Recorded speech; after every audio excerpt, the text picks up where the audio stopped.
Hello, everybody. Welcome to my icon corner. I'm Young Penitent, joined today with Tyler Fowler and Josh Davidson from the YouTube channel Faith Unaltered. Welcome, gentlemen. Thank you for having us. It's an honor. Excited to be here. Yeah. So, I guess I'll give a little bit of a background. These guys, they sent me a friend request on Facebook and I accepted, and then I went and started checking out their channel and kind of lurking and watching a few of their streams, and they have a lot of content out. They've been doing this for, I don't know, how long has your guys' YouTube channel been going on? We started in 2019 with the parent of Faith Unaltered, which was a podcast called The Complete Sinner's Guide, and we merged with David, who is our co-host, to become Faith Unaltered right at a little over a year ago, so June of 2022. And so a little bit over a year now that we've been Faith Unaltered and really rolling out content under that brand. Okay. Did you have so he had a show. Did you have a different show or? Correct. We had a show previously called The Complete Sinner's Guide that Tyler started initially with a guy named Noah Chalaya, and it was on a radio show. And then it kind of transitioned to being more so a YouTube thing. And then from there, we started to collaborate with other guys. And David Russell had a channel called Pora, which was already doing a lot of debates and stuff like that.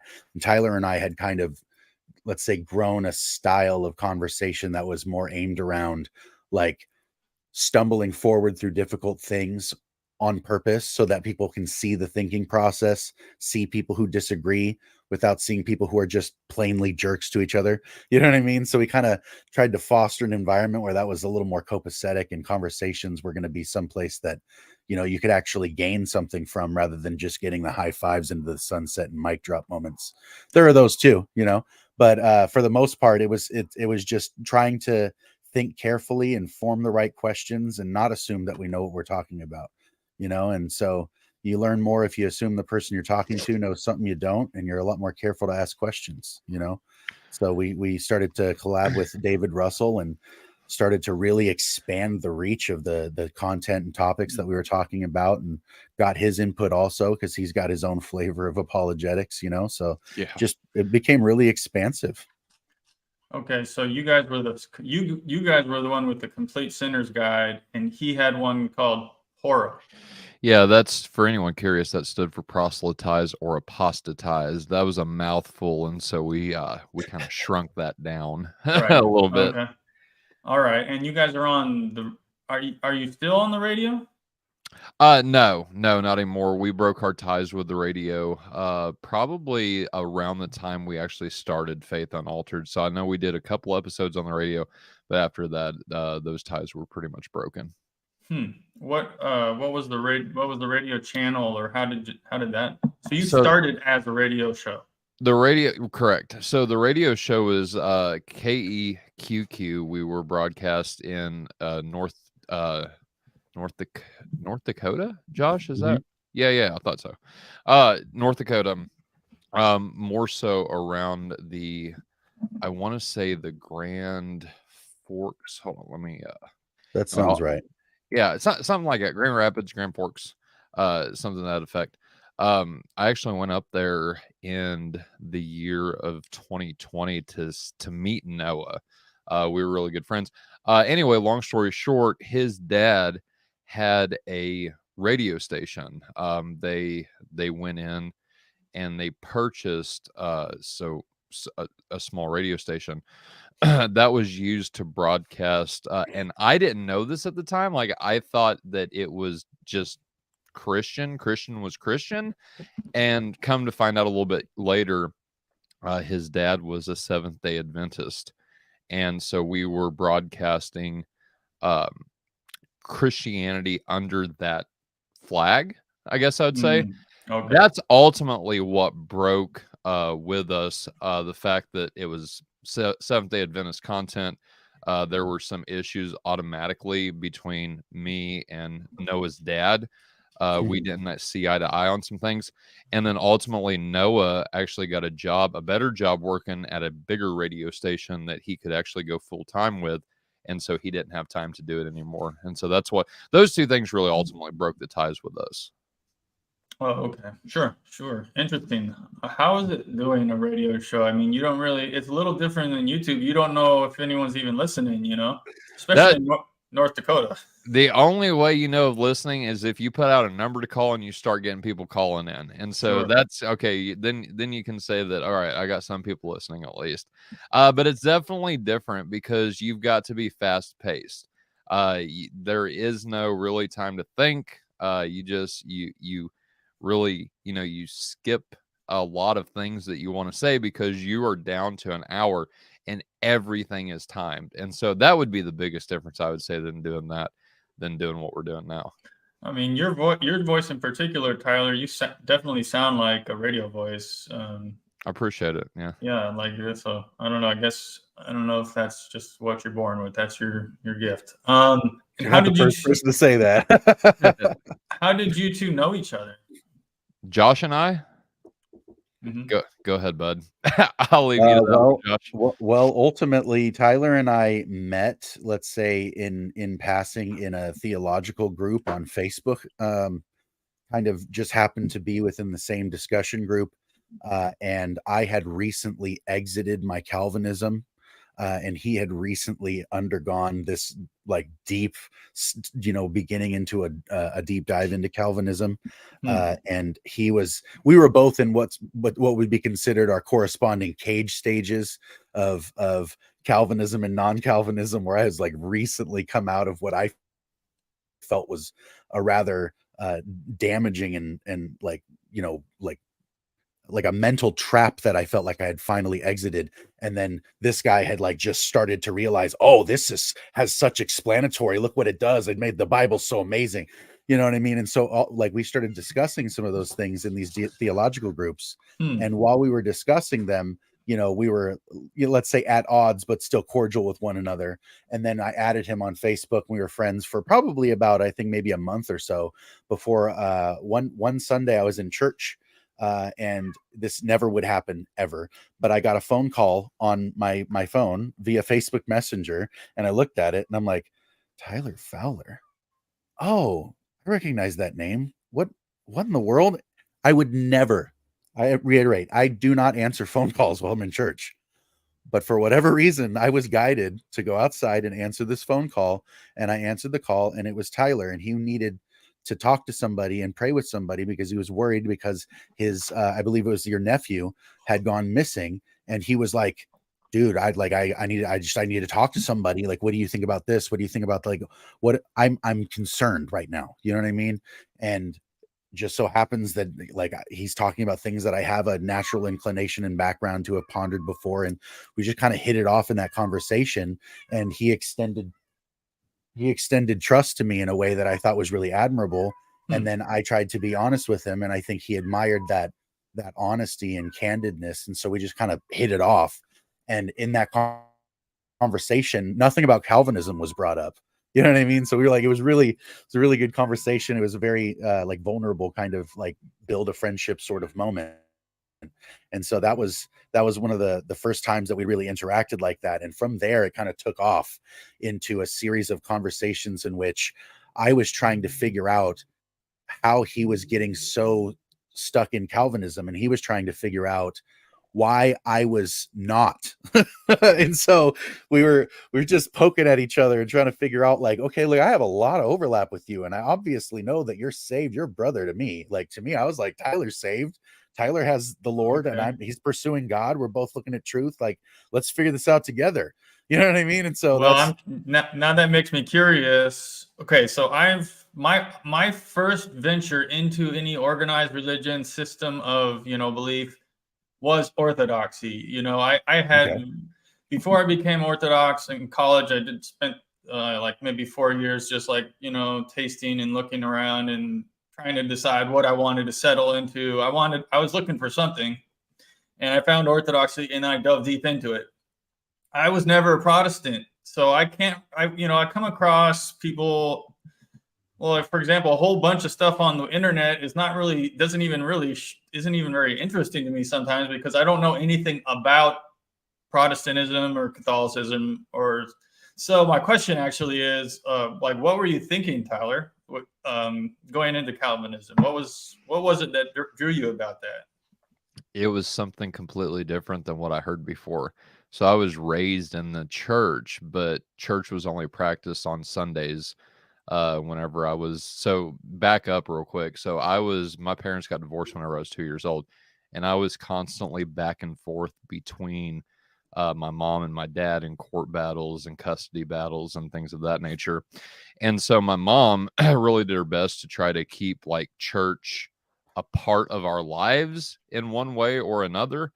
But unfortunately that only happened on Sunday, and we didn't live that any other day of the week. And so, especially on Christmas and Easter. But the church that I grew up in was a fundamental King James only Baptist denomination. And the issue with that is they had a strict set of beliefs. And I thought that was Christianity. I heard that Jesus died for your sins. If you accept him in your heart, you'll be saved. Believe, in Jesus. And then if you fall away, you can fill out this little card and rededicate your life to him, and everything's kosher again. And so that's what I did a lot. I was baptized really, really early. I would say probably around 8 or 9 years old. My mom got me baptized, and I really didn't know what it all meant. Like, I was not a theology nerd back then like I am now. And then I had my rebellion stage whenever I hit around 18. I ended up moving from our small town in Indiana to Pensacola, Florida. I lived down there for 7 years, and that was whenever I had my rebellion stage, if we want to call it that. And I met the man who at the time, and I still believe he did, really led me to Christ, Alpha Gibson. He was a self-described 25-point Calvinist. This is how he identified himself. I say that because normal Calvinists identify themselves as a 5-point Calvinist. And I asked him one time, I said, "Who are you, 5-point Calvinist?" He said, "Tyler, I'm a 25-point Calvinist." I said, "Okay, all right, this is the real deal right here." But the point of all that is that he taught something and gave me material. I still got all the CDs. Like, I've got hours of Calvinism just on these little, like, 4 or 5 CDs here. And it was completely different than what I heard before. And I think the difference really captivated me in one way or another, because I never heard anything like that. And so to hear it actually make sense, the systematics, how everything really interconnects with one another, I think that it was a lot more than believe in Jesus, and if you fall away, fill out this little card and rededicate your life to him. It was a lot more than that. And I think the systematics and the newness of it is what really captivated me. And to go as deep as I did into Calvinism, I was a Calvinist for about 5 years. But to answer your question, I think that's what it was, the newness and the interconnectivity of Calvinism. Okay. And there's also like a big draw of intellectualism and like this like scholastic emphasis of like intelligence and intellect, but also this kind of, it's almost like a two-edged sword thing going on, where there's this huge emphasis on an intellectual highbrow kind of reading of scripture, but at the same time an almost like dogmatic forsaking of thinking that intellect is of any account at all. And it's so strange because there's this emphasis on humility, but that humility is portrayed very much as a self-loathing, self-punishment kind of thing. And so it has this like ascetic draw, but also this intellectualism that's very appealing to a young man, like very appealing. And it was controversial too. I mean, limited that too. Yeah, definitely controversial. Yeah. So I don't know much about Calvinism either, to tell the truth, but what I hear about it is that they are kind of like elite. They have this elitist, like, I'm saved and you're not, and they judge people. Or is that about how it goes? Some do, others don't. I was more, and the reason I say this, so this sounds really arrogant of me, but I say this because other people like Josh told me this, and I was really more of a took a humble approach to it. You know, I didn't see anything in myself in which, you know, God should choose me above anybody else. I mean, I'm a snake. And so the fact that he did, in my mindset, it humbled me. But you're right. There is this idea that, you know, this choosing, the separating from amongst, you know, the wheat from the tares, so to say, does elevate someone's ego in that camp. There are a few people like that, I would say. Yeah. Okay. Mm-hmm. And what was it, Josh, that made you leave that? I mean, what? Wow. We just How did a everything conversation. didn't interconnect. We actually just did a conversation about this a couple weeks ago with a guy named Jordan Hatfield. He has yet to publish that episode, so I'm not gonna like step on toes or anything, but Okay. very much so that's a question that would take like a whole show in itself. But shorthand version, I was deeply dissatisfied by the clear face that was presented to me in the theology behind it. The theology that built the structure of this worldview, because it is a very, very internally coherent worldview that Calvinism offers because of its system. It's very closed, right? And inside the closed system, things work. But as long as you're willing to leave, let's say, the unfortunate edges very unclear, then you can accept the very difficult pill that it is to swallow, that God made the universe in such a way that some will be saved and most will be damned from birth. And like Tyler said, because I'm one of those filthy rags, there's no reason God should have chose me. It's simply a matter of his own good pleasure, that all of this is for God, because of God, by God. So there's a very big, huge emphasis on the importance of God in the theology. However, if you begin to articulate clearly what that means and what that looks like, God quickly becomes indistinguishable from an all-powerful demon. And that scared the hell out of me. And I was like, this is not acceptable any longer, because the God that I've encountered is not the one that's being pictured here. And I can't put the two in the same container anymore. That simply won't work. My heart is on fire. I can't do that. You know what I mean? Like, it just hurt to think about the idea that God had designed the universe in such a way that he would punish you for being what he created you to be. And I thought that was just incoherent to my, like, just to all the good sensibility of what it means to be good. It took away the meaning to the descriptor good.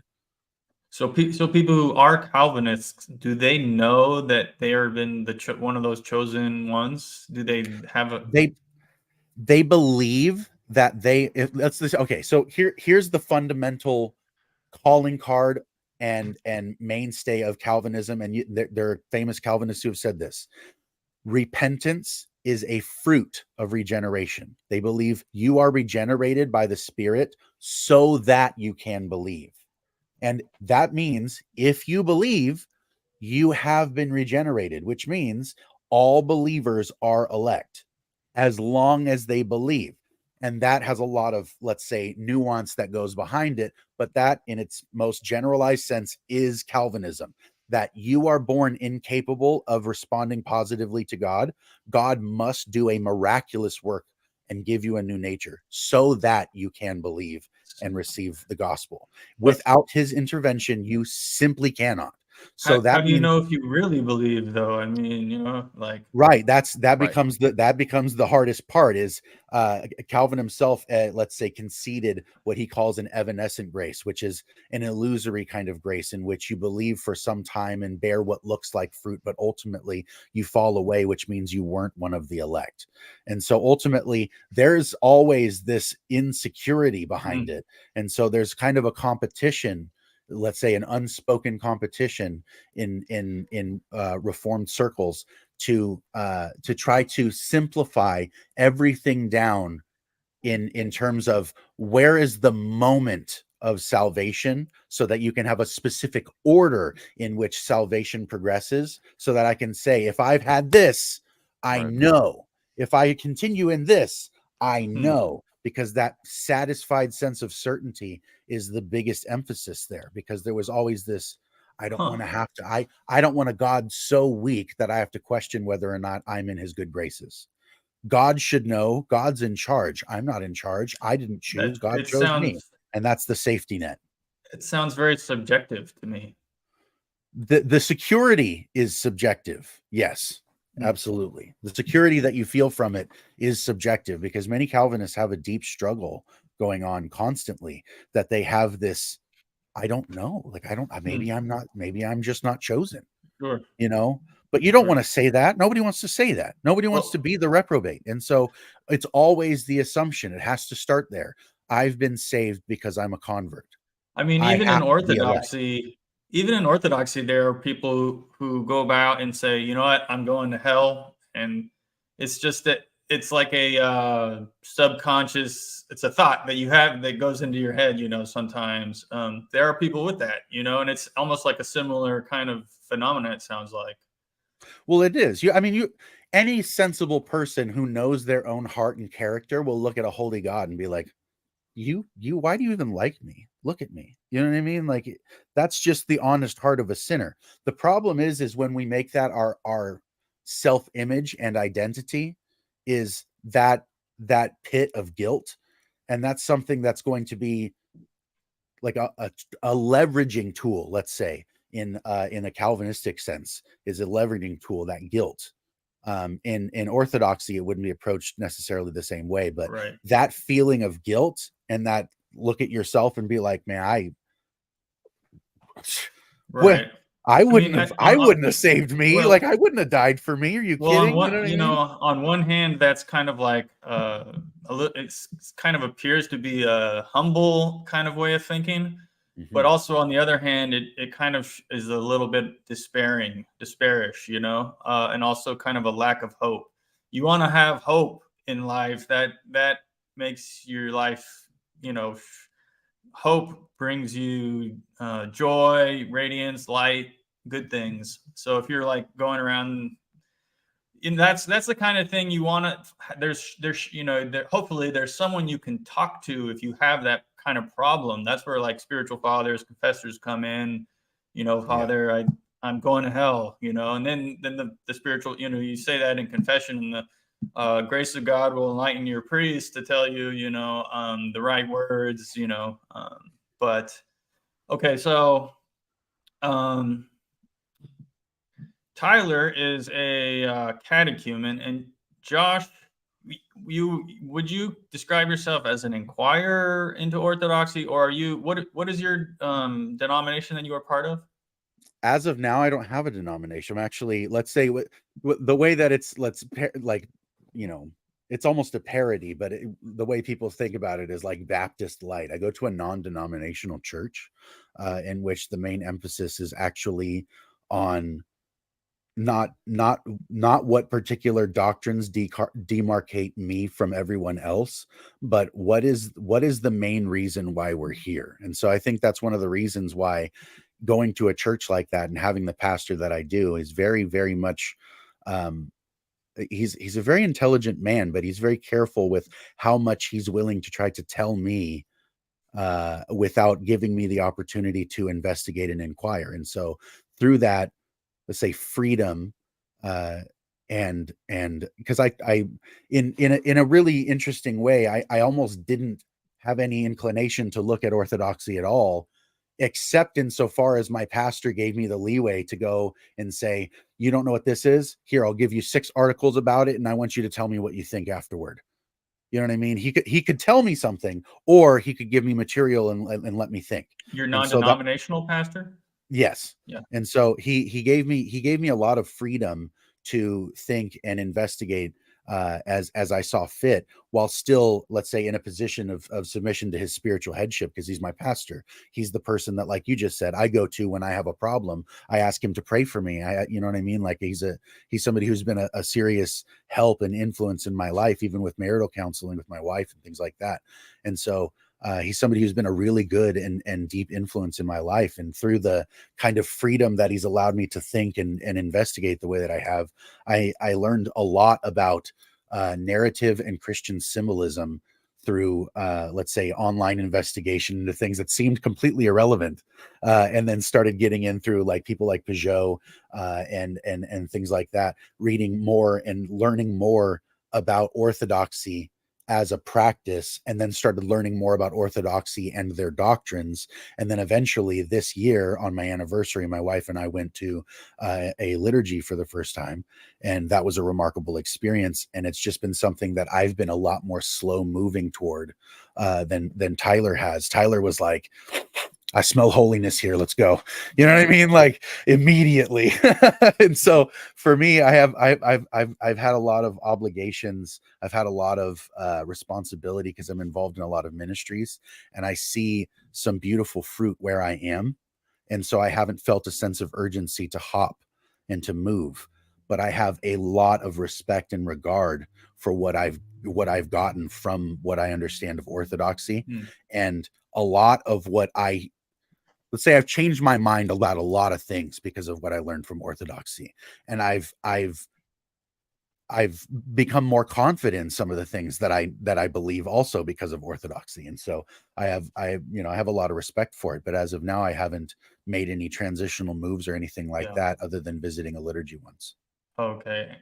Tyler, I want to ask how you kind of became aware of orthodoxy. Maybe first though, like, do you see any parallels between your Baptist upbringing and orthodoxy? Is there anything of orthodoxy in the Baptist confession you grew up with? Off the top, I can't think of anything, given that it seems to me anyway, and I've heard a lot of different people say this, but the paradigms between East and West are so significantly different.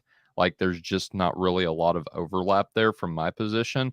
It seems like, and you probably more so know this than me at this point, but it seems like there's a move in some Orthodox camps anyway to a more scholastic view of the faith. You see a lot more books being written, especially now with the advent of the internet in every home.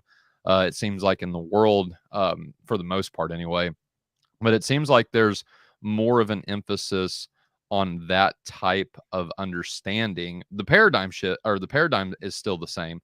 What I mean by that is the way they think about theology, the way they think about practicality, the Orthodox anyway, and how that ties in.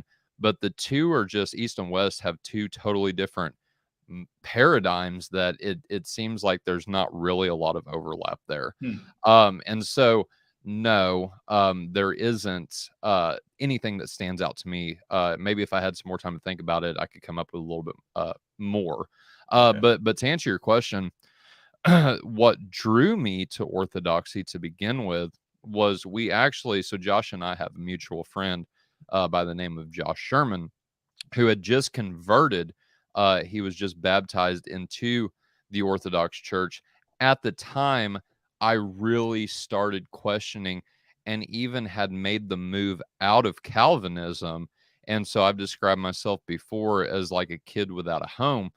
And Sherman was like, well, here's Orthodoxy, which I'd never heard of Eastern Orthodoxy before. I mean, I'd heard of it, but hadn't done any, significant study in it. And I said, okay, I mean, what do I got to lose, one book, reading one book on the subject turned into reading two turned into four really quick. And I had never heard anything, because from my perspective, I was like, well, does this mean, since I'm leaving Calvinism, obviously there are other Protestant denominations I could affiliate myself with, or does, the questions I have really turned into, okay, I've got a problem with Calvinism.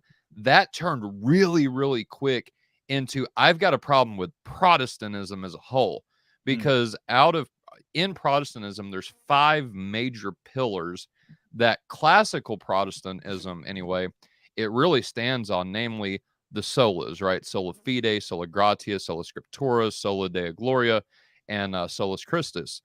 And I had was questioning 2 of those main pillars, namely sola fide and sola scriptura. And a three-legged table is really, really hard to stand, in my opinion. And so once I knocked out and was pretty much convinced that sola scriptura and sola fide was not true, or at least not practiced in the early church, I was really considering, do I make the shift to Rome at this point? Well, again, thank God for Josh Sherman, because he said, well, you don't have to go to Rome, and you don't have to stay Protestant if you don't want to. Here, check out Orthodoxy and see what you think. And so, like I said, I started reading books on that. And then what I think really led me more so out of Protestantism was Father Andrew Damick's book, Heterodoxy and Orthodoxy.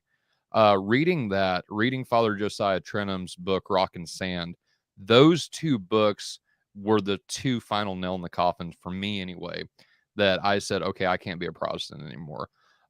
Reading the early church councils. And so I was listening to a lot of Jay Dyer at the time, and he had a very good piece of advice that I would share with anybody, and do share with anybody that asked. He said, if you're curious about these type of things, do a comparison. Take the first 7 ecumenical councils, read the canons of those councils, and compare them to what is to modern day Eastern Orthodoxy, Roman Catholicism, and Protestantism. Whenever I did that, it seemed like there were more similarities between the East and what those 7 councils were saying. And a lot of this that really, did it for me in making the shift to Eastern Orthodoxy is it's really simple. I really just want to believe what Jesus taught and the apostles believed.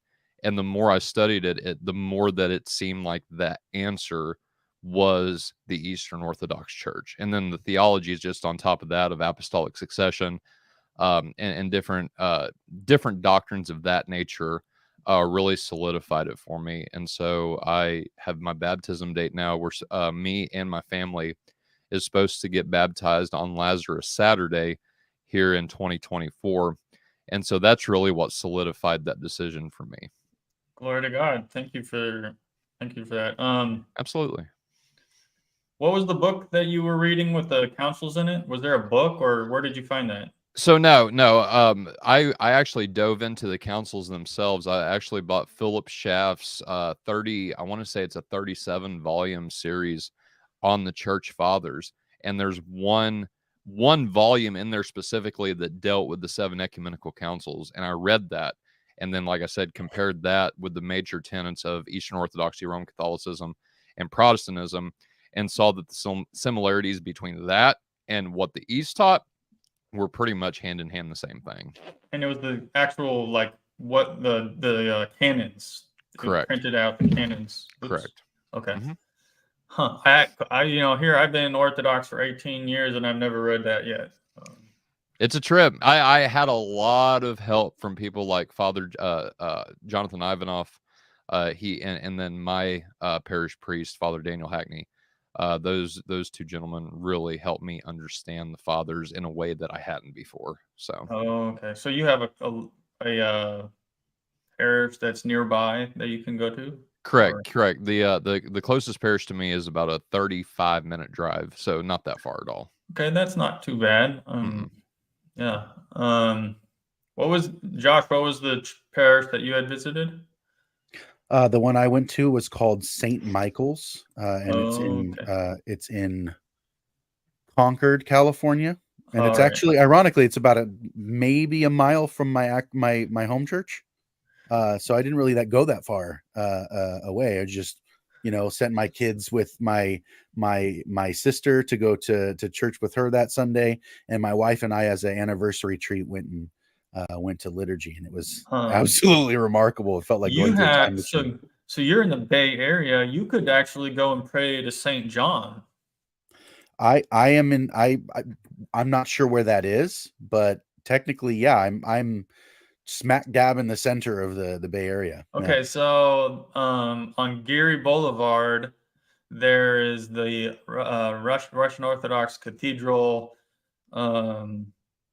that Joy of All Who Sorrow cathedral, and inside that cathedral, which is gorgeous, if you like to looked at a picture, it's all this huge, inside it's all iconography everywhere on every wall, covered with icons. But inside the nave of the church, on the right side, is St. John's relics. Do you know who St. John is? Are you talking about St. John that wrote the gospel? No, or are you no. talking This is about... St. John of Shanghai and San Francisco, who was okay. bishop. You're talking about in San Francisco. I thought you were Mhm. talking about in Concord. I was like, No. that's In San crazy. Francisco, I mean, How did you're I miss close. that? You could, that's people who go and pray to St. John. That's like a life-changing event to go. I mean, his incorrupt relics are right there on display. You can see through the glass his, he still has like skin. It looks kind of like dried. It doesn't look like he's alive. It's kind of withered a little bit. But you should go and pray to St. John. I mean, that would be, I've done that several times, and it's kind of a life-changing experience. I would recommend it. In San Francisco, huh? Yeah. Mhm. Wow. No, I did not know that. Wow. Looks like it's 6210 Jerry or Gary Boulevard. Gary, yeah. Yeah, Geary. I'm sure Tyler knows St. John, right? Actually, I have not heard. I mean, I've heard that there were relics in San Francisco, but I never done a deep dive into it. Well, so St. John is very well known. Like, he's one of the few saints that we have here in America. Right. I mean, he only spent the end of his life here, really. I think he lived in Serbia, and he was part of the diaspora when the persecution arose in the Soviet Union. Mm-hmm. And so he left and went to China. He spent some time in Shanghai, and he was made a bishop there. And then then they had to leave China when they had their revolution, and he spent some time in the Philippines, I think. And then he was also in Europe, but he came at the very end of his life. He came to San Francisco. There was a divided community in the Russian Orthodox community in San Francisco, and they thought, well, he's a peacemaker, so we'll bring St. John. And St. John came and tried to unite the two fighting factions. I don't know the whole story exactly, but like a week after he was there, like they started building this cathedral. It was basically under his leadership that they built that Joy of All Who Sorrow Cathedral, where his relics are on display. And he's probably the most well-known, one of the most well-known saints we have in America. And it's, one of the few holy sites, a site of pilgrimage where people can go. We don't have a lot of that in America because Orthodoxy is so new here. Right.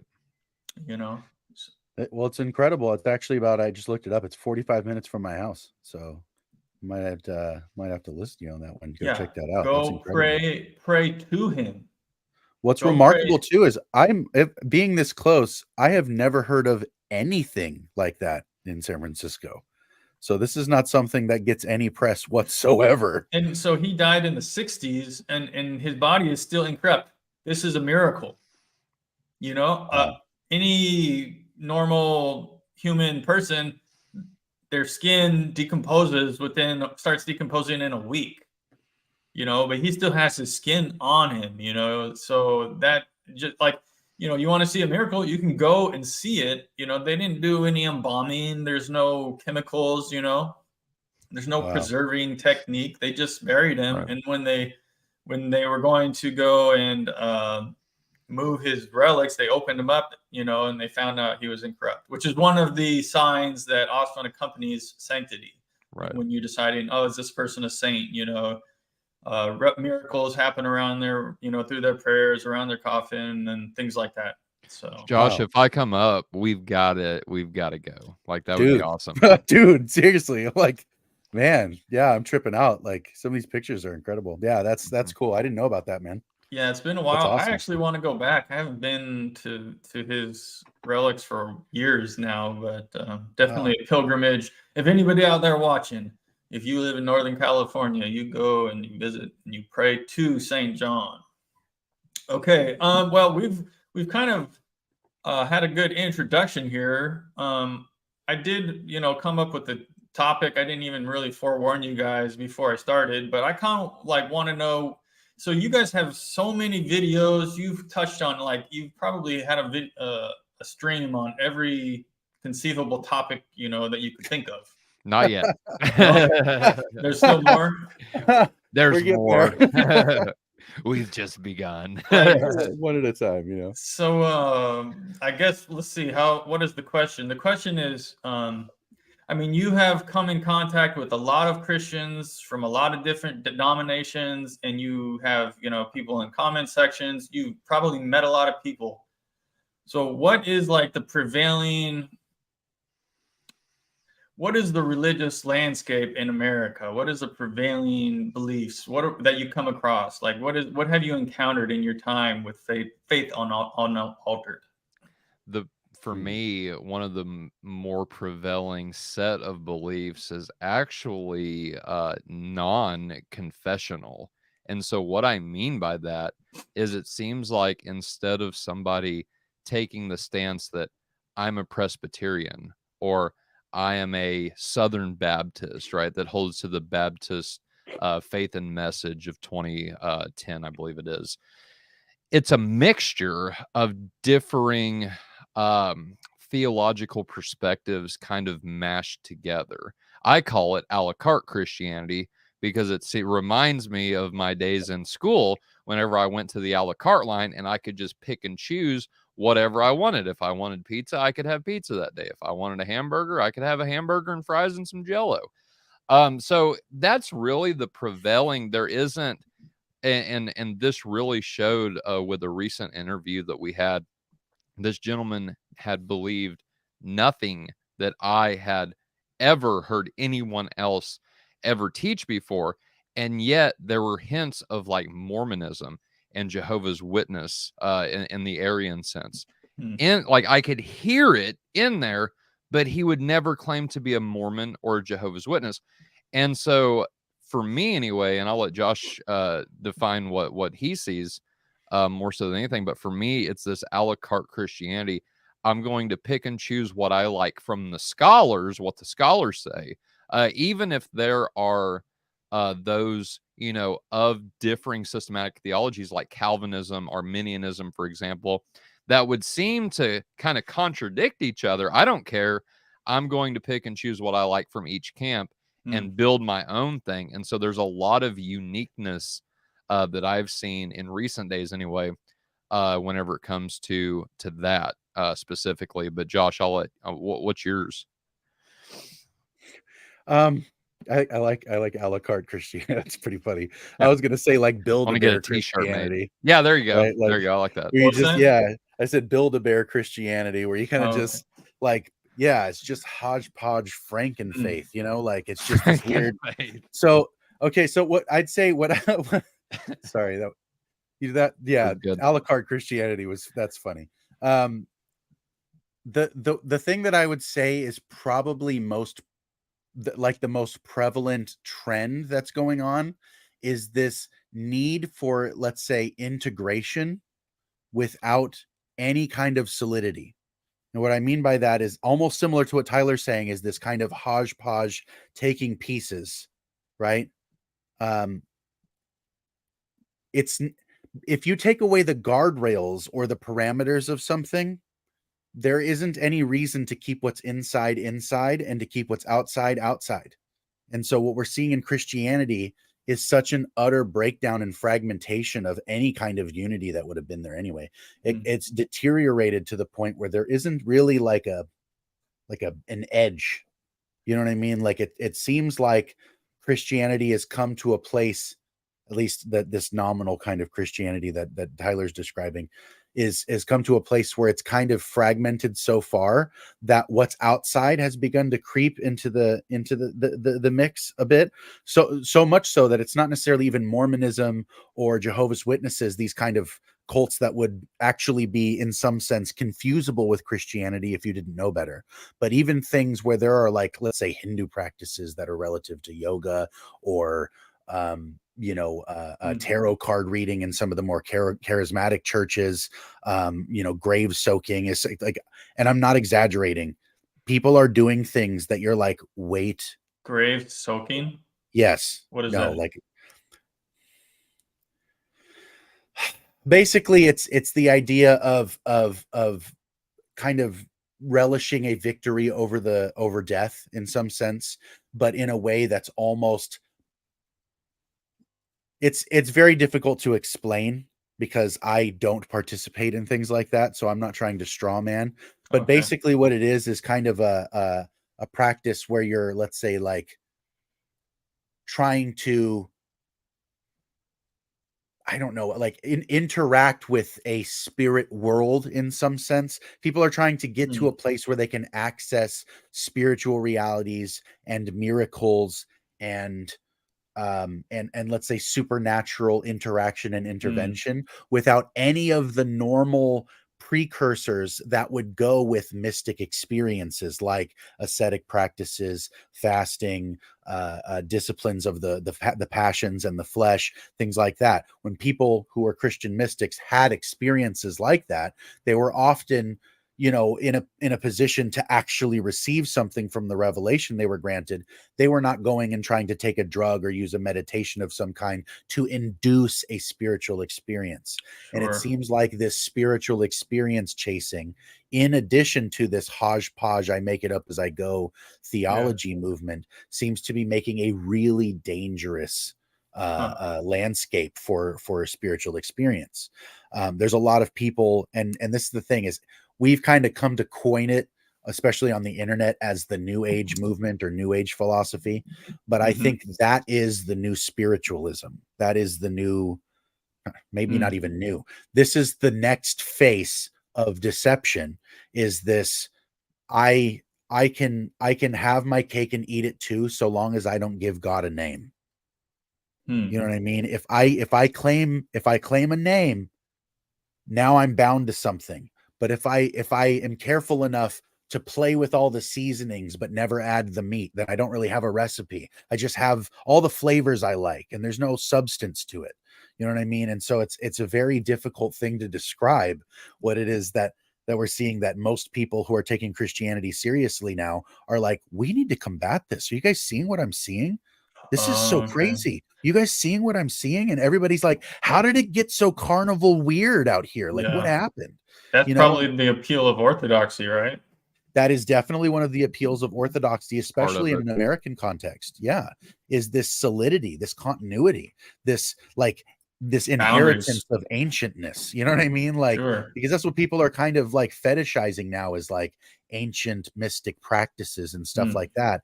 And often what they're looking at is things that are a lot more Kabbalistic and let's say, you know, you know, this, it's a cult. It's a cult in nature. You know what I mean? A lot of what's creeping in is very much occult like in nature.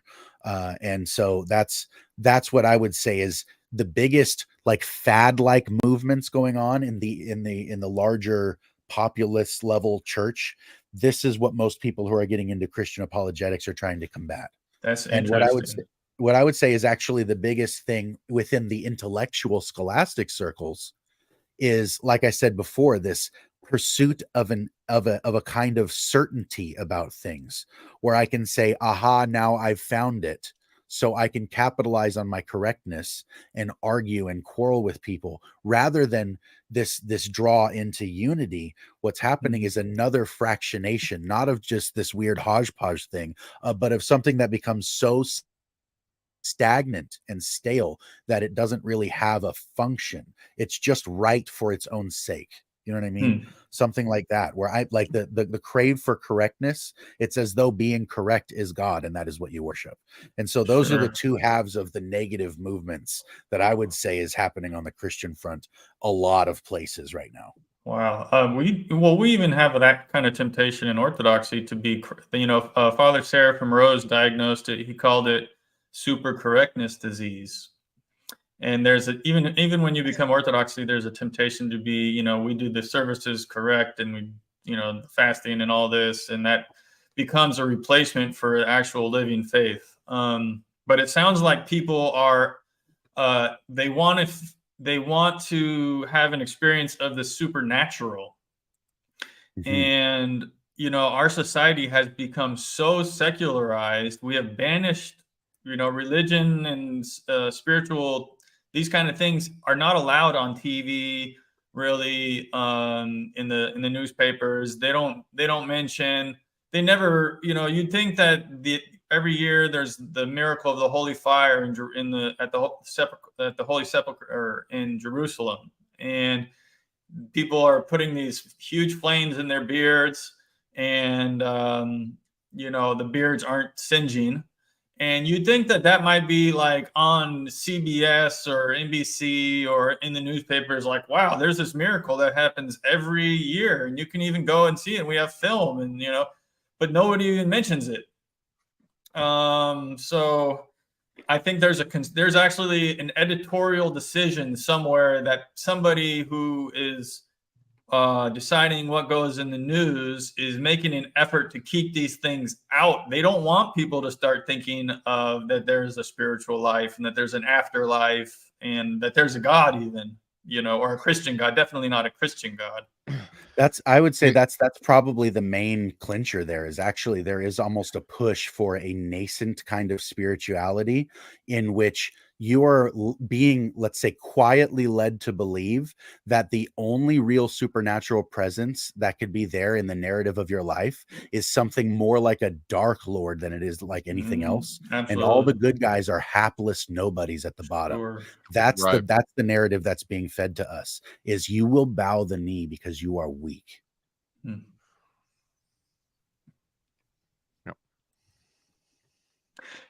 Okay, so in your channel, do you come up with, are people arguing with you? Like, what is the main, like, where do you come into, clashes with your guests or in your with these kind of people in your chats, that kind of thing? Like, where do people argue? What do they like to, what do you come up against over and over, maybe, So the main fight that I've seen and that we are directly involved in, or part of our, or I'll say some of our hosts are part of, is not necessarily what I originally thought it was going to be. I originally thought it was going to be Protestant versus Orthodox, going head to head. That's not true. And so the fight that Dane and I have really been fighting over the last couple of weeks is Trinitarianism versus Unitarianism. And it's not so much, a boxing match, so to say, is because we're trying to do things a little bit different on Faith Unaltered. There are already too many boxing rings, I'll say, that you can go to. And if you want to be entertained, there's already, YouTube has got a dime a dozen channels that you can go watch that and even participate in that if you would so like to. And so what we're trying to do is different, even though I've failed at it at times. I know Josh has, said that he has failed at it. Dane has failed at it, this, that, and the other. But we're really trying to bring an element of charity in our pursuit of bringing clarity to different subjects, right? And so that's one thing that really that we're trying anyway to set us apart from differing channels, is because we really are trying to search for the truth of these matters instead of just putting on an entertaining fight for people to watch if they don't want to, right? Gotcha. And so, but whenever we do see really the main pushback comes from our Unitarian friends that would watch Dane's Trinitarian show, Three Crowns. That's where a lot of pushback's coming from. Again, originally coming over from Calvinism anyway, I had notice the past tense of that word, around 2,000 friends on Facebook. Now, I would never say that, all 2,000 of us, engaged on a daily basis or anything like that. But I take it back, all of my friends before I made the conversion were Protestants and would laugh at the things like, praying to Mary, the idea of icons, right? Now, I'll say this, it's a misunderstanding in those camps, but that's the main, things that even I would engage in and maybe mock a little and, and different things like that. So like I said, that's where I thought the pushback would come from. It did not. Once we had our interview with a man by the name of Sean Griffin, a lot of his Unitarian, or it seems like anyway, a lot of his Unitarian camp, he's got around 40. It's more now. It's probably around the number of about 50 to 60,000 subscribers. I haven't looked recently, but a lot of those guys and gals came over and subscribed to our channel just for the sake of confrontation. And so anytime we released a Trinitarian episode, it's the same people that would be in the comment section, oh, you guys are idiots. How could you believe in a 3-person God? That just on and on and on. And so, I say all that to say, long story short, that our main pushback is from Unitarians, but Josh might have a different answer to that. No, I don't think it's a different answer. Okay. I didn't think so. But... yeah, I was going to say, honestly, the Sean Griffin thing was that was a weird bombshell. It was very weird. Because like Tyler said, we weren't looking for that. We weren't trying for the, we're the controversial Trinity channel like that. That just, it was so weird, but once you step in it, it's kind of there, and so, but it's not, and that's the thing is that oddly enough, even though most of the engagement has been attempts at negativity, most of our interactions not negative. A lot of our interactions are deeply positive, even from people who were, let's say, from Sean's camp, who came over and were like, wow, this was like, thank you for being the only Trinity channel that didn't devolve into name calling and shouting. Look at the comments so we did 2 interviews with Sean. Look at the comments on the first video and look at the comments on the second video. It's day and night compared to, and a lot of that came from how we interacted with Sean, because the first time we really let him do what he wanted to do, and that was to really domineer the conversation and just, be in charge, so to say. But the second episode, we didn't, and we offered pushback, and we didn't let him interrupt and things of that nature. And he didn't like it, and his audience didn't like it. And you can tell the difference in the comment sections if you read them. Oh, gotcha. Oh, yeah. Yeah, it was bad. How far sorry, along? Josh, say that again. When did that happen? When was that conversation? Oh, the first conversation happened, what, Josh? Probably around 3 months ago? Yeah, I was going to say I think the first conversation that Tyler and Dane had with Sean was about late August, I think. Yep. And then the one that I took part in was at the beginning of this month. Mm-hmm. And it was October the 2nd. Yeah, that one was definitely more fireworks filled than most of the conversations we've ever had. Right. Tyler knows, and it's become kind of a joke that at the end of each stream, somebody will ask me, Josh, are you pleased? Because I would always say, man, I'm so pleased at how this conversation went. Like, wow, blah, blah, blah. I'm so excited. And I love having good conversations. And so I would always go out of my way to say how pleased I was that we had a good conversation. That's the only episode to date that Josh couldn't say he was pleased on. It really, I was not happy with how that played out. And it, some of the conflict that happened might've just been because of how I interacted, because I wasn't on the first stream. Josh muted him. I was on the second stream, and dude was starting to do this little bulldogging routine and interject and speak over you. And he turns his mic up really loud so that he peaks, so that when you speak, his mic comes in louder than you and he can speak over the top of you. And because that was rather irritating and I was trying to get a question out, I asked the question. I got about halfway through and he interrupted me, and I had to go through about 10. Hold on a second. Hold on. Just stop. Hold on. Literally, and then I just hit the mute button and I stopped his microphone. And I finished my question and I immediately unmuted him, and I was silent for 20 minutes to let him respond. And his first response was, you're out there to do that, or I'm going to jump off the stream. You guys don't mute me. It's like, look, man, I wasn't trying to, and you're the first person I've ever had to do it to. So you should probably just chill just a little bit. You know what I mean? Like, we've never, ever had to mute a guest on our show ever.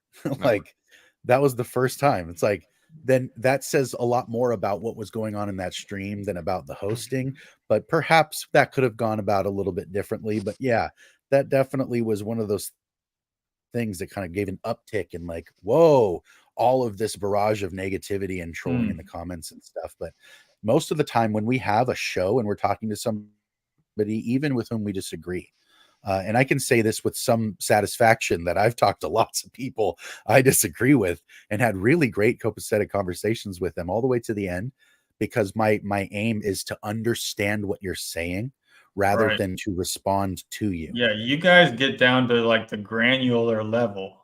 Like, Yeah. what do I believe, and what does or whatever, whatever you guys are, whatever particular topic you're discussing at the moment. But yeah, it's that's definitely kind of the main intent. Yeah, is to get to that point where you say, I understand.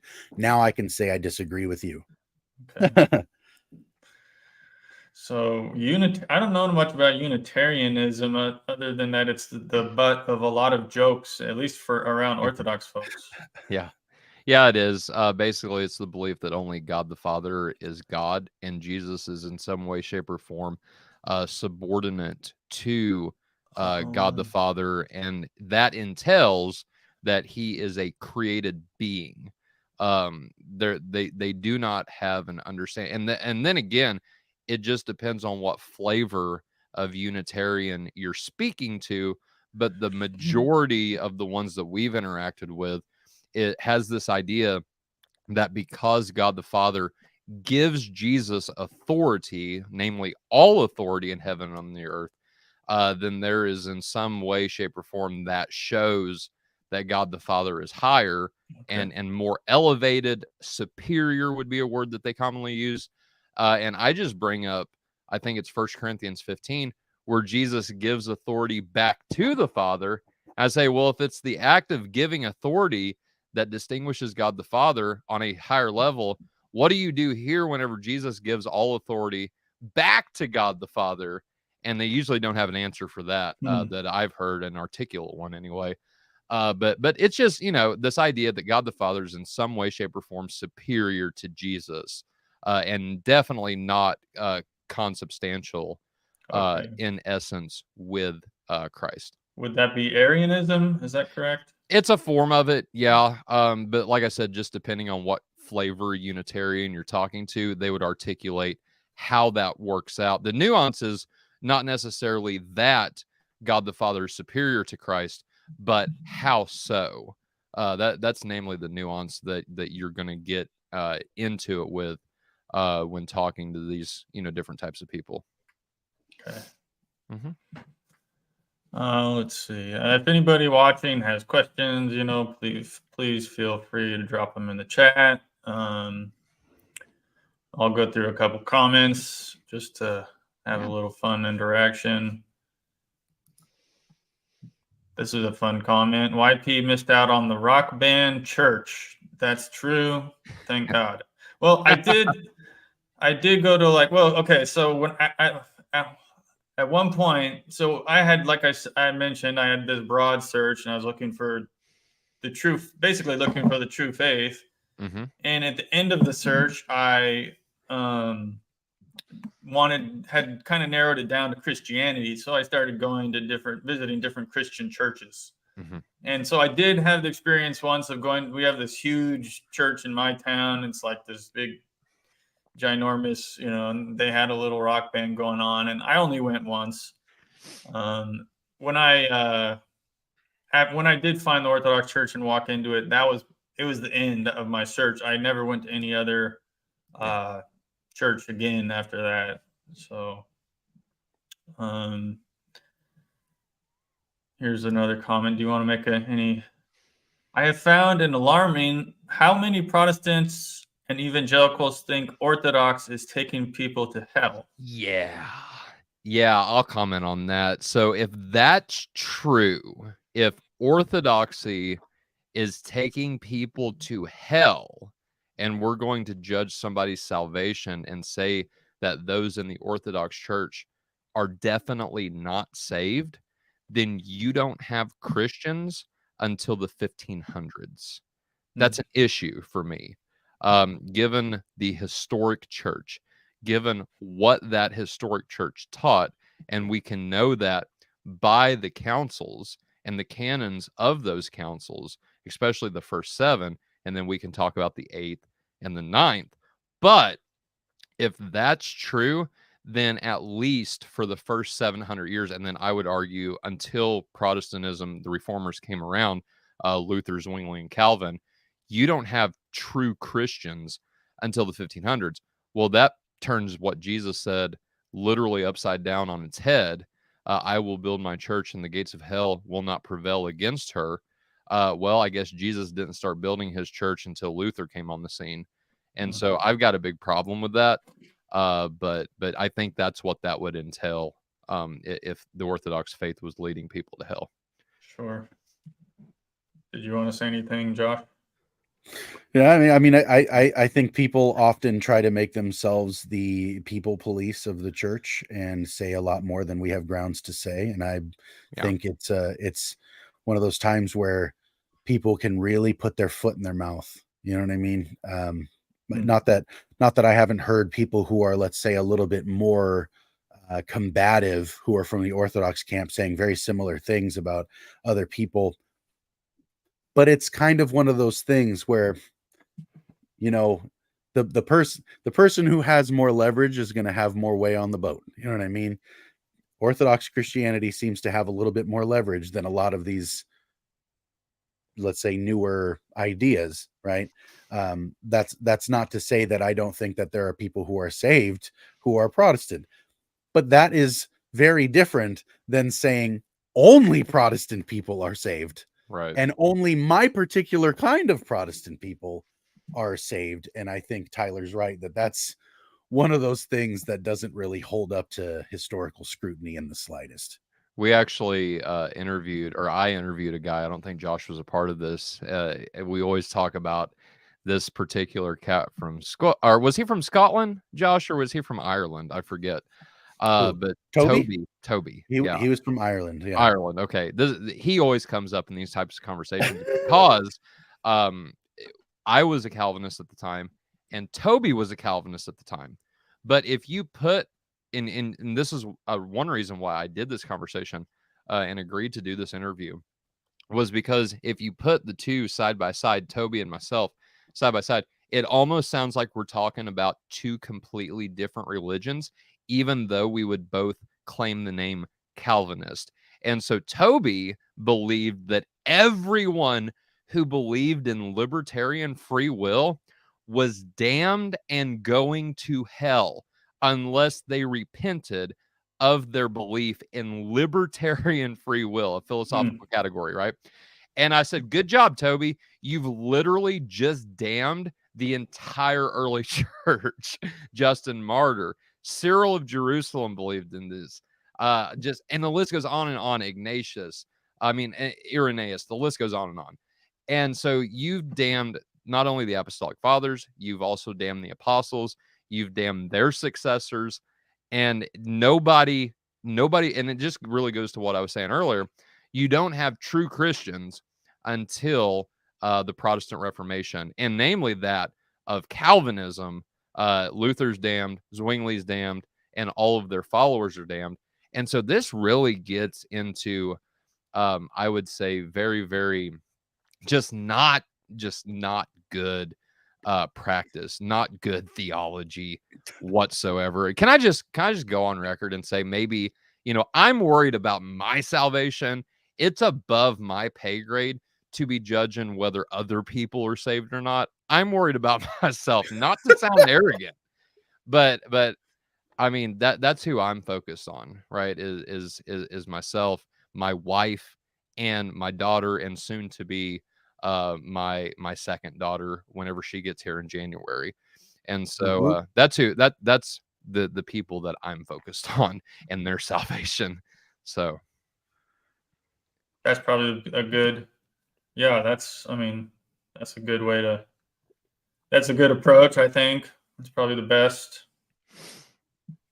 I will say just off the cuff, because it does seem like there's a sort of, not really a schism, because we haven't schismed over it, or split really, but it seems like there's two main groups within Orthodoxy, and I would be on the side of those, and maybe you can speak to this, YP, if you wanted to, But I would be, and I've heard a lot of different Orthodox teachers say the same thing, but they would say, and I might butcher it, but it's something similar to, we know where we know and we can say where the Holy Spirit is working, but we cannot say where the Holy Spirit is not or is not working. And I that's something that when I first heard it, I've tried to keep it, kind of tucked under my hat, and really at the forethought of my thoughts, when engaging with different people on these types of subjects. I'm not going to be so bold as to say, well, I know for a fact that the Holy Spirit is not working in you. I can't Right. say that. Right. I think we did, when I jumped on your guys' Friday night open mic, Yeah. I think I did mention this, that, well, the Holy Spirit is everywhere present and fills all things. So, yes, the Holy Spirit can work in people's lives, people who aren't Orthodox. Yes, it's clear as day. I think the saying that you mentioned, there is a saying, we know where the church is, but we don't know where it's not, something like that. Something like that. I Yeah. think, actually, I think Father Josiah Trenum addressed this in a short one day. It might have been a short or a short video. And he said, well, actually, that's not very accurate. We do know where the church is, like we have, these are the legitimate hierarchs, the canonical hierarchs and their flocks, and who's been baptized. We know, it's not, that saying is not so accurate, apparently, according to Father Josiah, when you're talking about the church. But when you're talking about where is the Holy Spirit working, the Holy Spirit can, obviously can work outside of bounds of the church. Sure. But so there's probably some sticky issues regarding what we're talking about here that I'm probably not qualified to dive into, in terms of like, well, I'd rather just avoid talking about, the grace of baptism and the form and things like that, or whatever. Not, I am not theologically educated. I am like, we have Orthodox Review in the chat. He says, the most uneducated educational program, he says on his, and I'm uneducated. I mean, my education is, I go to church. I believe what the church believes. I take the sacraments. I try to fast according to my strength. I pray. That's my spiritual life. My spiritual life is not in my head. But I've had a very enlightening conversation with you guys. This has been wonderful. I've learned some things, definitely, in our conversation today. Yeah, that's been fun. Thank you guys for coming on. There's a couple more comments here. There was a question for Josh. Yeah. Let's see. Can Josh tell us why he is so reasonable? Do you know this fellow? You know Silver Pie? I've seen the name before. I think he might have been in our stream the other day when we were talking with Jay and the two fathers. I think he was in the chat for that. I honestly think that people think I'm reasonable because I don't have the kind of responses that people expect, and people think I'm reasonable because I disappoint them. And I just don't like I don't like conflict, to be honest with you. And so I've learned from a very young age how to use words as tools rather than weapons, and I think that served me very well. Okay, interesting. This guy says he still has one foot in the Protestant camp, taking the study slow to not scare off my wife. Okay, and that's always a consideration for people. I've come across this before, like in meeting people saying, I'm interested in Orthodoxy, but my wife. And that's kind of, actually, that is what do you do in that situation? Like, how do you, like, you could take any approach. How would you take this? How did you take this approach, Tyler, with your wife? Did you have to convince her? What did? Let me tell you something. I did a very good job training my wife to be the best Calvinist she could be. And so once I made the jump from Calvinism to Orthodoxy, and I like the way Josh worded it earlier, is very, very quick. And so I would say, don't do that. Go slow, and don't put, if your wife, so this is just a good example, but my wife in the beginning had a big problem with veneration of icons. And the main reason was because, and I think she would even say now, right, that back then she didn't really understand the concept, and it took her a little bit. So if God is giving you all this enlightenment, right, and it's clicking for you, right, don't assume that the same thing is happening with your spouse, whether you're a man or woman, at that point, in your a spouse that's a wife, like jumping into Orthodoxy and it's clicking. Don't expect the same for your husband, and if you're a husband, don't expect the same for your wife, because it took my wife a good 6 to 7 months to really start even venerating the icons. And then, once I, and not only me, but this is where I got to give props to my spiritual father, Father Daniel, who's our parish priest.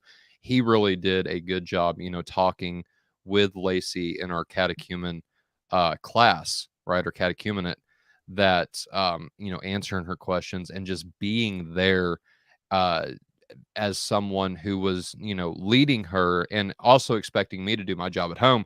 But he would really take up the gauntlet where I was falling short, and just, he was really, really cool. So I would say, definitely make sure you have a spiritual father that is, similar to that, and just be patient. God is, I found this to be true with myself, but in making the shift to Orthodoxy, God was really showing me just how far I've came along in my patience.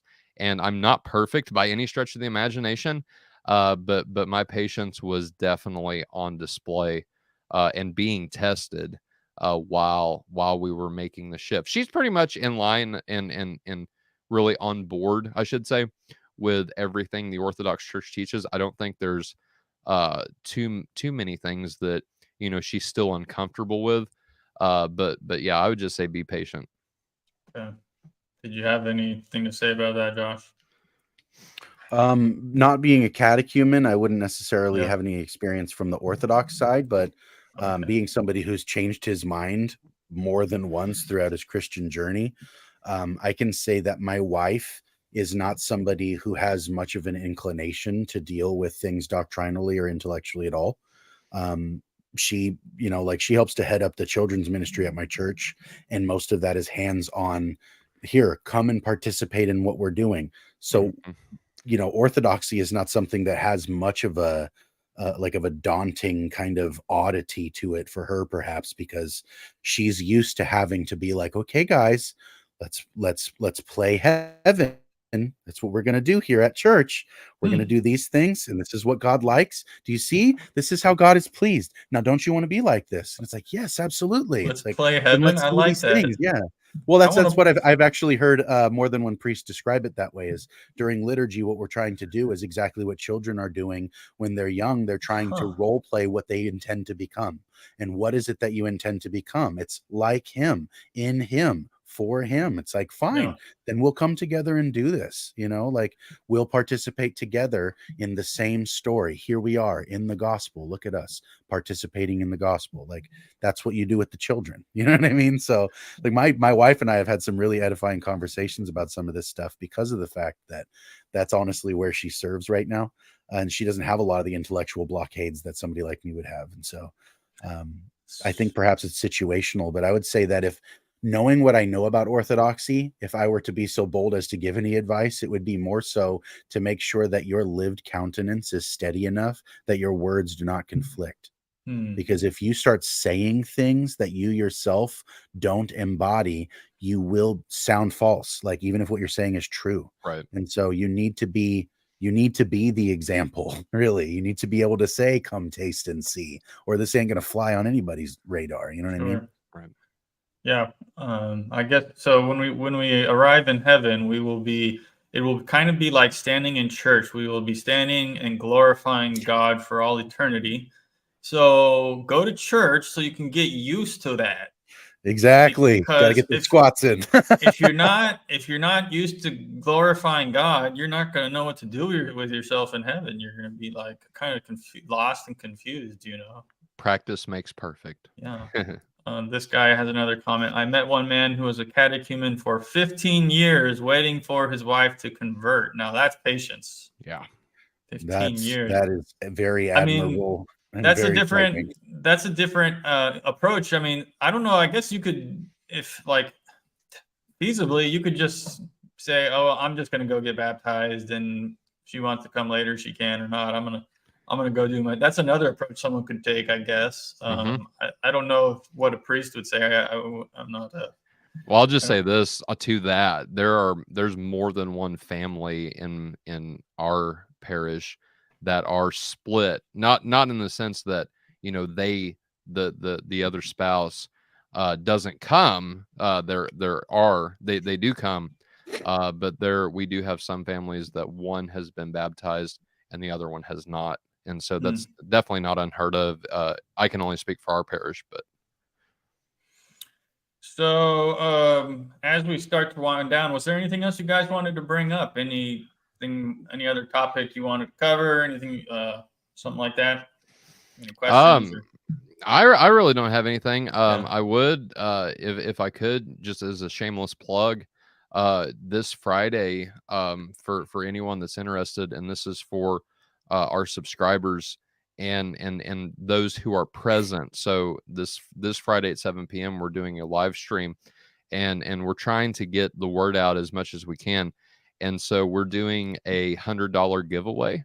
We'll give away a Visa gift card to someone that is subscribed to our channel, as well as participating in the chat of that video. So you have to be present to win. But we will put all the names of people into a hat throughout the live stream. I'll have everybody comment so I can get all the names down, verify that they're subscribed, and then put all of those names into a hat. And then a little bit later, we'll draw one person, and that person will win a $100 Visa gift card just in time for Thanksgiving and Christmas. And so that's a way so we can give back and tell our subscribers that we appreciate you, and that if it wasn't for you, y'all, then we could definitely not be doing what we're doing. And also with that, Josh is going to shave his head. His wife is actually going to shave his head on our live stream that What's night. that about? So the deal was, if we hit 2,000 subscribers by, what was it, Josh? It was initially October 1st, but we got Josh to agree to extend it a week because we were so close, man. We were like maybe 25 people away, and I'm like, come on, we've gained like 100, 200 viewers since we started advertising this. And we were so close. So we talked Josh into actually extending in a week. And I think it only took like 2 or 3 more days to actually hit that goal. We didn't even have to do the whole week. But we finally hit that goal. And so Josh agreed then to fulfill his vow. And now he's going to shave his head since we hit our 2,000 mark. He has a vow. So they're going to shave it live on air. That's right. My wife is going to be shaving my head Friday live on Faith Unaltered. Have you had your head my shaved hair is before? not short, guys. My hair is very long. He has. You've had your head shaved before, right, Josh? I've definitely had my head shaved before. I used to shave my head every other month for a long time, but I've, in the last, let's say since my daughter was born, gotten to the tendency of growing my hair because she likes to play with it. You know what I mean? Like, it's kind of like this thing where I have like really thick hair. So when it grows in long, like really quick. I just cut my hair like March, maybe. And it was short like your hair. And so it's grown considerably in the last probably, 6-7 months or whatever. So I have a lot of hair, but I offered at the beginning of one of the streams that we did mid-September was like, if we can reach 2,000, because we're getting there, we were like, I think, 300 away or something like that. We're like, if we can get there by October, then I'll do it. And so, trying to be a good sport. I extended that a week, and then everybody smashed the ball out of the park.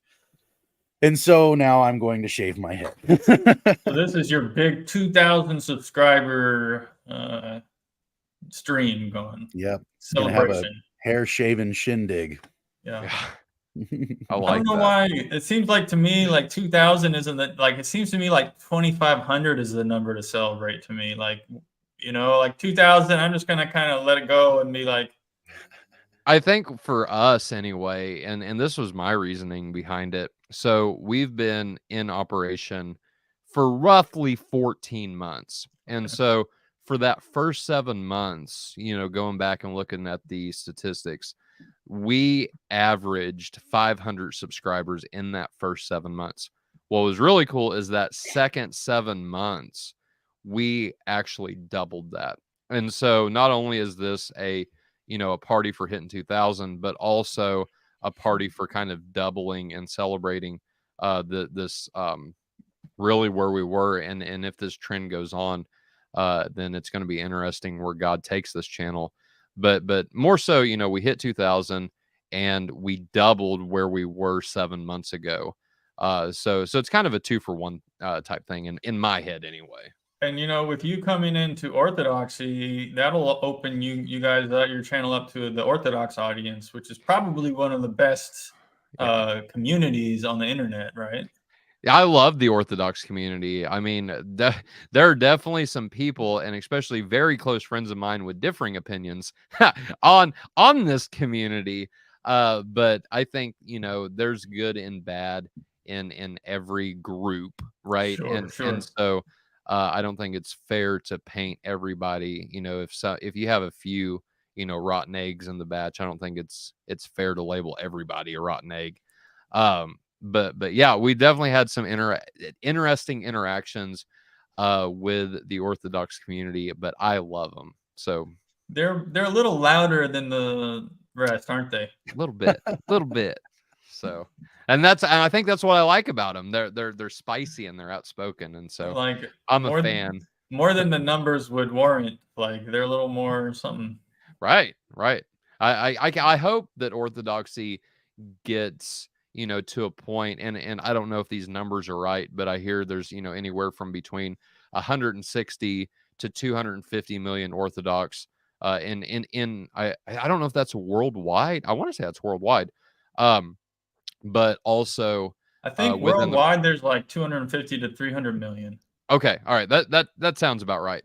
And then worldwide in the Protestant camp, 750 to 800 million, something like that. But that's differing branches of Protestantism. That's a big old umbrella with a lot of different factions underneath. And that's like having a category called soup. It's like, yeah, right. There's loads of soups, dog. Like that could be anything. Anything. Throw some water and other in there, and you got soup. Heat it up, and you're good. But I don't see why there's no reason that in America that we can get those numbers up, especially with what you guys were talking about earlier, this idea of wanting to stem back to the supernatural and to the ancient roots of Christianity. Bro, that's Orthodoxy all the way. Well, yeah, Orthodoxy is a mystical religion. Very much so. Yeah. Mm-hmm. You go and visit, yeah. And not in the bad way either. You know, whenever there was one book on mysticism that I bought early on, in while I was still a Calvinist even, and it was just like nonsense, bro. Like talking about like 8-foot tall angels on stage with the pastor, right? And that they were like purple, and it was just real stupid. It was stupid weird. And then I was actually reading, and I'm going to butcher this, but the Filiocalia, is that right? Philokalia. Yeah. And that seems like what is hesychasm, what is mysticism in the Eastern Church, and just a complete, again, paradigm shift, right? Just a completely different paradigm from what we in America are used to. Well, this mysticism, that must be like almost occultic, right? No.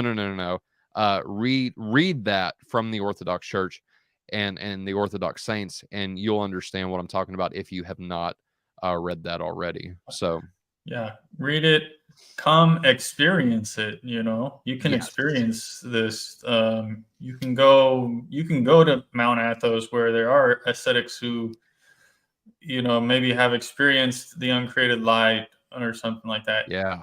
People actually alive. This is still going on. This is not something that isn't part of the church. Yeah, that would be my, if I could say just one more thing, you nailed it right there. Don't just read about Orthodoxy. If you're interested, if you're curious about this, you are going to get the most bang for your buck, if you want to word it like that, if you actually go and experience a divine liturgy. And I would recommend experiencing a Matins or Orthos and divine liturgy. The way our parish works is that they're together. And so if you absolutely, like, say it's too far of a drive, at least go and try to experience a Saturday night Vespers. You're not going to get the full effect of Orthodoxy just reading about it. Right. I second that. Yep. Josh, what do you think? You've been to a divine liturgy now, and you've known about it. Was there a difference for you just knowing about it versus actually experiencing it? Oh, for sure. Well, I think maybe there might have been, especially in my case, because of the way that my brain happens to work, that I think there was probably some serious advantage in investing the, let's say, year and a half, 2 years that I invested in learning about, historically the thinking process of people who are, let's say, like these church fathers who are venerated in the Orthodox Church had no shortage of ink spilled on the things that they thought. They were very, they were very artistic in their writing too. It was very remarkable. Is that, like, I grew up, especially as a Protestant, in a world that was very, like, bound to this scholasticism, and it didn't seem like the early church was very concerned with scholasticism. They're very poetic, and so a lot of what they spoke about was were things that for me were, like, deeply beautiful and, like, drew me in to learn and know and understand. And I started getting more into just the idea of the scriptures as an ongoing narrative in which we participate, because that's the same world, same God, same story. I'm participating in that story ongoing. I am not the main character of my own story. That was quite a revelation for me. So when I finally got to a place where I was like, you know what, I'd really like to be able to go to a liturgy and experience this. My wife was actually the one that spoke up and was like, well, March is our 10-year anniversary. Wouldn't that be really fun? It's something that you're really interested in. And I've heard you talk about this enough times that I kind of want to see what it is. Like, what's the inside of their church like? Can you tell me what it's like? And I'm like, well, I've never been to that one. I've seen loads of pictures of the insides of churches, but here, I'll show you how it's laid out. Right. And I drew her a picture on a piece of paper, just a simple, aerial, top down drawing of what the layout of a church is. And she was like, wow, wait, so that's like this. And then she just, like, and things just started making sense. So both of us at the same time were like, yeah, I totally need to, like, I need to go, like, look at this. Like, what am I waiting for? The layout of the church is actually the same as the Old Testament temple in Jerusalem. Exactly. And what's remarkable is, even at let's say my non-denominational Protestant church, my pastor has made it a really remarkable and very profound, deep, touching practice that we've done, where annually we'll have a week where everybody comes together every single night, as many nights as you can make it, and everybody is there just simply for the purpose of praying. And it's a guided kind of meditative prayer in which we've actually used the layout of the Old Testament temple as the guidance for how we ought to structure our prayers. The words you say in the prayer are not structured, but the structure is in the phases of prayer that you enter into. And so very similarly, you would enter his courts, or enter his gates with thanksgiving, enter his courts with praise, come to the laver with the washing of the word, and meditate on a couple of scriptures that God is putting on your heart as you're praying. And just, it was very, very interesting that I had done that for several years before I ever even knew. So it was like a lot of the back work had been done. So by the time I walked into this church, even though it was not a huge ornate church, it actually looked like it might have been a Protestant church that they had bought the building of and refurbished it. Sure. But the way that it was, when I walked inside, there was so much dissonance because I had to silence my cell phone and turn off my car key, and put my keys in my pocket and walk. And then I walk inside the door, and immediately I felt as I had the experience of walking through a time machine. And there was this dissonance of having something like a cell phone and a car key. And I'm staring at the incense in the air, and I'm just like, what? what just happened? Like, why do I feel like this? So I got like a walk in. I'm greeted by a really nice old lady who's obviously been there for a long time and knows how things are working. She came up to me and explained, gave me a little the little booklet with the liturgy procession in it, and was like, here, this will help you a lot. Don't feel like you have to do anything. If you'd like to sit, you can sit. They have a couple of benches literally just on the sides of the building. There's no rows of chairs. There wasn't a podium. There was two what looked like two podiums, but they were facing the people, and they had an icon of Mary and Christ and the Gospels in a golden bound cover. And when I walked in, I was just like, this is holistically different. And yet I can see that you asked Tyler earlier, the things that are the same. I can see why it is the case that even the most bare bones Protestant church structures itself the way that it does. You require ritual. You require it. Even those churches that go out of their way to try to villainize the word religion and the idea of ritual, they will always do the exact same thing every Sunday. Every single Sunday, they always do the exact same thing. And they don't recognize that what they've done is set up a ritual in place of a ritual. And so when I walked in, that was what I noticed, was like, wow, this is an elaborate, like, full-fledged display of all of the small sub-rituals that I've always grown up with. And so for me, it was like, whoa, and it was a very overwhelming experience. And so when I walked out and I started my car to drive away, I had this almost like mournful loss feeling that I'm sitting in a car in the 20th century. You know, like, it was just, yeah, I think that was probably the weirdest thing, was like having this transition to have to go back to modern life after walking into something like that. It was absolutely beautiful. So it sounds like you definitely, it definitely struck you. I did want to make a comment that you had this nice lady come and say, you know, kind of welcome you. To my Orthodox audience out there, it is very important that if you have a newcomer come to church, to have that personal contact, because go greet the person, explain, well, you stand, men's, you can stand here, and just say something, because if someone comes in and you give them the cold shoulder and nobody says hello, there are a few rare exceptional cases of people who are still going to say, I want this is what I want. But a lot of us, we need to have that. There needs to be a personal one-on-one contact with somebody. And so my message to my fellow Orthodox out there is to go and greet, just shake the person's hand, introduce yourself, maybe invite them to come to coffee after the liturgy, have a conversation with them, get to know them. It's important we learn Orthodoxy mainly from other people,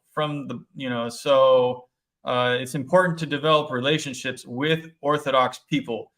Reading books is good and great and fine, but like we've already underscored in this stream, we said, Tyler was saying earlier, that you need to experience it. You need to go to church and learn the faith, and especially from your priest or your whoever ends up becoming your spiritual father. We learn Orthodoxy from other people. You can't really discover it on your own. It would be a very difficult, arduous task to do that. But before we close out our stream, was there anything you guys would like to plug, or how we find you, that kind of thing? Please let us know. Yeah, you can just YouTube search Faith Unaltered, and we should pop up. We have I think YP, you put our logo on the thumbnail, and so just look for the lion with the red and blue lettering, and that is us. We also have TikTok, and we also have a Twitter, and then Josh and I both have separate Facebook pages where you can find us. And then we have the Faith Unaltered page on Facebook as well. And also, if you have any questions for me specifically, or just want my email, it's faithunaltered@gmail.com. And I always look at that every day. Either shoot me a message on Facebook Messenger, add me as a friend on there, and you can shoot me a message either on at my email or on Facebook Messenger. And obviously, same thing for me. If you know, Tyler's content and my content are in the same place. We do the same show. I do have my own segment that started rather recently that's called Cosmic Corner, in which I'm going to be discussing, let's say, things that are more along the lines of orienting the Christian faith to be something that gives the world meaning, value, hope, and purpose again through an awakening for our need to be knowing our identity as the image of God and not some arbitrary thing we declare for ourselves. And ultimately that began with a confrontation of the materialism being false. And so I'm deeply invested in trying to allow people to see in the most clearest language possible, because I think that oftentimes as Christians we get caught up in speaking in what I call Christianese, and people don't understand what we're talking about, man. And the world really needs to know that Christ is alive, that Christ is not a cuss word, that Jesus is Lord, that all of this has some serious implication to your life and your living. And you need to know that you are not the main character of your own story, but that your story is nested in something much bigger than yourself. And your time is an investment. You can spend it or waste it just like money. So it's like getting people to recognize that life is something worth doing. And if it is, you should do it correctly. And that means that you need to know the maker. You know what I mean? So that's kind of the spirit in which I'm operating in that show pretty much. So if anybody's interested in trying to either, you know, watch entertainment that has that kind of connotation or even participate in what we're doing, what I'm doing is an ongoing conversation style, moving forward through some really dense ideas and trying to bring them to a place where they're really accessible. And so that's also on all Faith Unaltered. If you guys like what you're hearing here, you know, feel free to subscribe. Obviously, like the channel here and subscribe to Young Penitent's channel. But if you like Faith Unaltered and what Tyler and I are doing, and you believe in what we're doing, then come subscribe over there also. And we'd love to interact with it. Just for anyone that's interested too, we live stream every Friday night at 7 p.m. Eastern time. And we also have, along with Josh's segment, the segment that I was talking about earlier, Three Crowns with our co-host Dane. That's a Trinitarian-based apologetics segment. And so Dane does a lot of, I think his most recent episode, he was just arguing for the authenticity of 1 John 5:7. There are three who bear witness in heaven, the Father, the Word, and the Spirit, and these three are one. That was a really good episode. I thought Dane did great. But basically, Trinitarian apologetics, and that streams every Tuesday at 6 p.m. Central, 7 p.m. Eastern time. One more comment I'd like to share from Linda Phillips. Excellent final comments from the man on the right. I agree. That was well spoken. I think that was downright. I think you were inspired to speak poetically. Actually, that was just downright poetic. Thank you. Josh is a wordsmith. I can appreciate that, you know. So thank you guys for coming on my show. Thank you. This has been a great conversation. You guys, I did put a link to their channel in the description below. So all you have to do is go down and click there and go over and subscribe. Congratulations to you guys on your success, 2,000 subscribers and all of that. You guys have had some fairly big channel people come on to your show. And we have. I think you guys have, so your channel has grown for 14 months. That's pretty good. You guys are putting in some good work. You know, that takes a lot of work. I can appreciate that as well. Thank you. We appreciate it. Yeah, thank you. Appreciate that. So again, thank you for coming on, and that'll be my show. So good night, everybody.